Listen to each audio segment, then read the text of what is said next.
It's May 1st, 2023. Dennis John Seatsma Productions, Homestead, Florida. 3.7 liter MerCruiser, 4-cylinder. It's called a bunch of names, but most common is MCM 470. Once a year I like to pull a seawater elbow and replace the gasket here, because my empirical experience has been that corrosion can develop on this aluminum, very expensive aluminum exhaust manifold from the iron or steel seawater elbow. So it's a good idea to replace this gasket once a year to prevent corrosion building up on the lower. I also check the flapper, and usually you have to replace the flapper. So these are like 4 5/8 inch bolts and various clamps. You loosen, and it's got a couple rubber parts leading down to where the flapper is. I don't have good enough lighting in here to show you the flapper, but it was expired.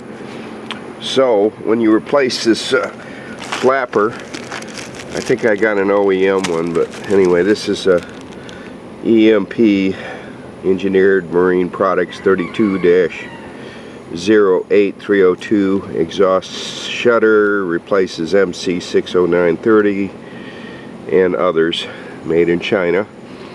The exhaust elbow is HGE 8561, and you got to have the grommets, the 25-438-809, 2 of these, because they get kind of toasty and they don't want to fit back in. And the 2 grommets is what holds the flapper, and some people argue whether the flapper is necessary or not, but I like to keep mine in good working order because I think it does prevent water getting into the engine.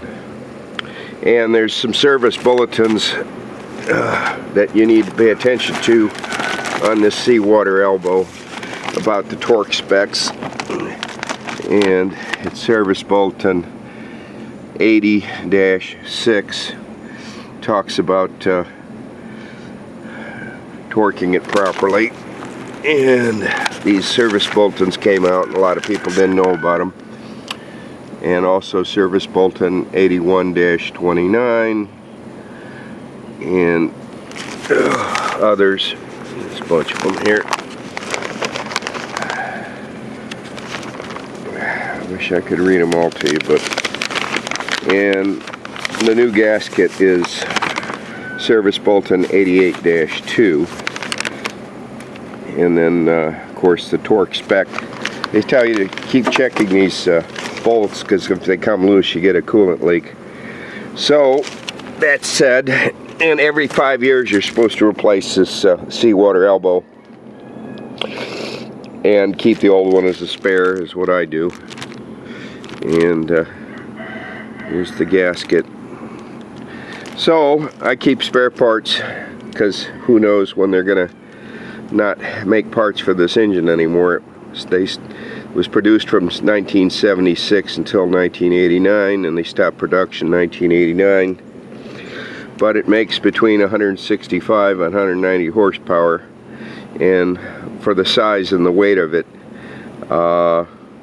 there's no replacement for it for the same size and weight. You could put a V6 in here, 4.3 or 4.5 liter, and get a few more extra horsepower, but you also add a lot of weight and more room.